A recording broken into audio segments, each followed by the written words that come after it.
Metal and bronze are things that man fashions together. It's diverse. It's almost like when you see something of metal that's moving, you almost think about robots. That the great evils, totalitarian forces, Nazism, communism, they were passionately anti-Christian and passionately anti-Jewish. There's a reason for that. That's the beginning of the spirit of the Antichrist. And it's not just a matter of end-time prophecy. It's affecting your life now. One more mystery to take note of about also how we're going from Daniel, and yet it's taken us to where we are right now, what we're witnessing. There's something else about this creature. And I want to draw your attention to a word that's almost, I've never heard it brought up, and yet it's there in Hebrew. It says, but that fourth creature was unlike all the other creatures. Unlike, it stands out, unlike. Nothing like, well, Rome was different in many ways. You could say it was different, but there's something about this here. I'm going to share something, that most do not see, and that is that it says this, some of your Bibles say that fourth creature was diverse from the rest. Well, first of all, look at the other creatures. The other creatures are animals. They're mixed in some ways, but they're animals. The fourth creature doesn't say any. The first one you could say, okay, a lion. Then you could say a bear. Okay, we got something. You got a leopard, but the fourth creature, there's nothing. You can't see what it is. The fourth creature actually has metal in it. It has iron teeth and bronze claws. Now, metal doesn't grow. Metal isn't natural. Metal isn't biological, and nor is bronze. Metal and bronze are things that man fashions together. It's diverse. It's almost like when you see something of metal that's moving, you almost think about robots. I'm not saying it was a robot, but I'm saying is that they have that thing. It is not primarily natural. It's unnatural. Now, the word in Hebrew to describe it, in English it says it was different, but the word in Hebrew is shena. Try it. Shena means not just different, it means altered. It means change, transformed. It's used in the Bible earlier when it says, Daniel 7 says, he, Antichrist, will seek to alter times and laws. He will seek to change laws, change times, change nature, the fourth creature. I saw a horn come out of it. The horn was also Shena, was diverse. Talking about the Antichrist, there's something, he embodies the kingdom that he's of, and he's called the beast. There's something unnatural about him. Now, not just that he's evil, there's something not natural, there's something altered. Fascinating thing. Why? This is not just for your prophecy charts. This is for your life. You see, we are living in a civilization that is more and more characterized by this word, shena, which means unnatural, which means altered.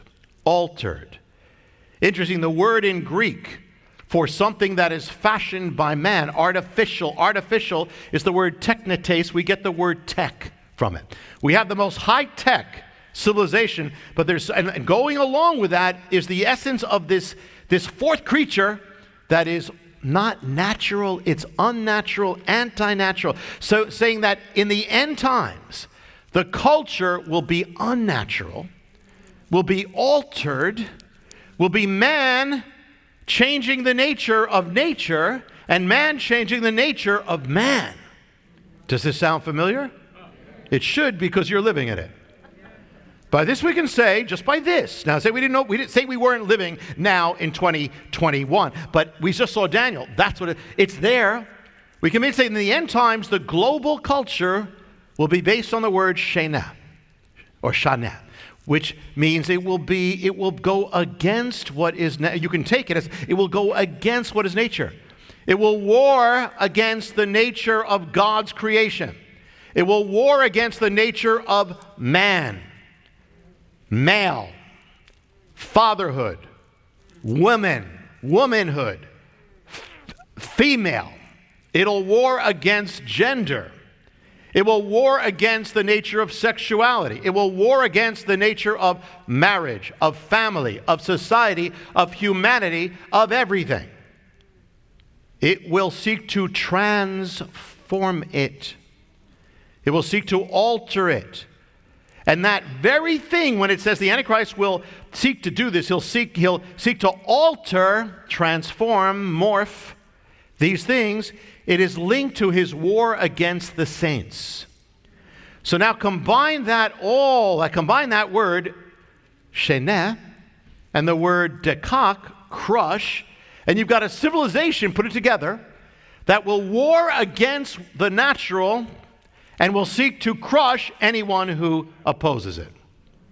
And you've got right there you got cancel culture right there.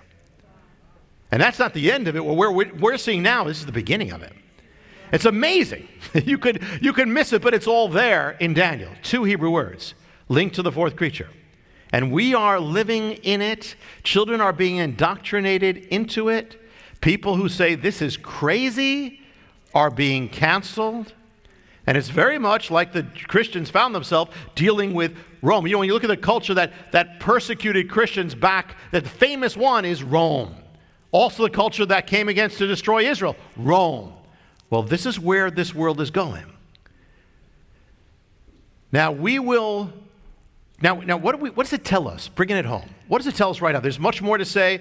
At another time, we'll go more into the mystery of this. But what does it reveal about our day? It's saying we've got this culture that seeks to oppose God more and more. But here it's described as a beast. A beast. The beasts have power. It says power was given to dominion for a time, but only for an appointed time. Its power is not legitimate before God if it goes against God, and in the end, its time will be over. So even though, take courage in this, even though you look at this world, you look at the culture, say, what is going on? This is crazy. How do I stand? Know that even though it looks strong, hold on. In the end, it is not as powerful as the Most High who deals with all the beasts. Do not be intimidated. Because it's like Daniel, and he was troubled by it, but all the first Christians dealt with it. The Jewish people of the first century, they dealt with it. And so now we're dealing with it. But don't be intimidated. Don't be intimidated by the beast. Don't fear it. Don't bow your knee to a beast culture. Here, let me tell you something right now. I'm just throwing this in, not of those, and that is that. You have Messiah, and then you have the spirit of Messiah come into the world. Okay? Spirit of Christ is here. With the Antichrist, it's the reverse. Before he comes, the spirit of the Antichrist starts appearing. What all this is the spirit of the Antichrist. And that's why it's anti-Christian and anti-Jewish at the same time. Don't bow your knee to it. Don't be silent before it. Don't go along with it, because the power of anything that opposes, we're to be the greatest citizens. But ultimately, when it comes down to it, if it comes against God, that's where we have to draw the line and say, no. I am following God the Most High. You are not the Most High.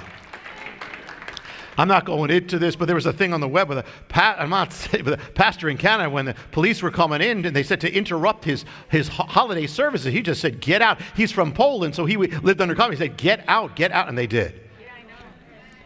Don't go along with it. Don't go along with the entertainment of the beast, the temptations of the beast. You are not of Hollywood. Hollywood should not be determining your thought life. We're going to talk on Sunday about overcoming your thought. But you are to have nothing to do with the beast. It's unclean. You are of something much greater. You are of the kingdom of the Most High God, which will stand and in the end will prevail over all. The beast makes war against the saints, the holy ones, but the saints still stand. They're the only ones standing against the beast.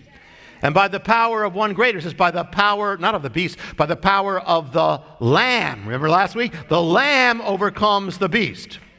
In the end, those are the ones who will be victorious. What does that tell you? It was all foretold thousands of years ago. God knew it, so don't panic. God's above it. There's nothing wrong with your television set. God is in control. God is on the throne. You are never to give in. You're never to surrender to darkness. Never hate people, but oppose the darkness. You are of the light, and the light is stronger in the end. You're the kingdom of the Almighty. You're of the Lamb. The Lamb overcomes the world.